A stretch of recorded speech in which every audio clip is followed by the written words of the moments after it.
ফেসা ডাকুন দেন ফেসা ডাকিয়া আনলেও আই গেছে বিপদ এতে ফেসা একদম ভিত্তিহীন কথা। কোরআন হাদিসের বিরুদ্ধে এই কথাটা।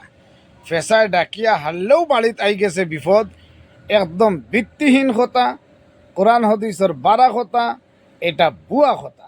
আমিও হুজুরে রিকোয়েস্ট করবো, ছোট হইন বড় হইন, একজন আলিম হিসাবে আসামের মানুষে আপনারা কম বেশ চিনইন ওয়াজ করুন হিসাবে, এই ভিত্তিহীন কথা এটা আপনি খানো পায়।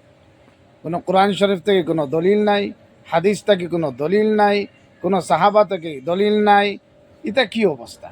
ফেসায় ডাকলেও আই গেছে বিপদ, এটা কইয়া মানুষের কিতালে গুমরাহির দিকে আপনারা ঠেলিয়া দিন।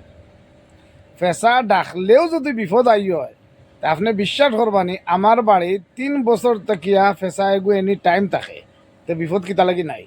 যদি ফেসায় ডাকলে বিপদ আই হয়, আর তাইলে তো ফেসা যে বাড়ির থাকবো এই বাড়ির তো 12 মাস বিপদ থাকার কথা। এটা একদম হুদামাত। আপনিও এটা ভুল মাতিরা, আপনিও শুদ্ধ করি লক্কা। আর ওয়াজ নসিহতে গিয়া ইটা বিষয় আলোচনা না করিয়া যদি পারেন সহি শুদ্ধভাবে কোরআন হাদিসের ভিত্তিক আলোচনা করবা, আপনারও ফায়দা হইব, শ্রোতারও ফায়দা হইব। আশা করি ভাই বুঝতে পারছেন। আর ভবিষ্যতে আপনি ইটা ভিত্তিহীন কথাবার্তা বিশেষ করে ওয়াজ মহফিল আর করবা না, এটাই আপনার কাছে রিকোয়েস্ট রইল।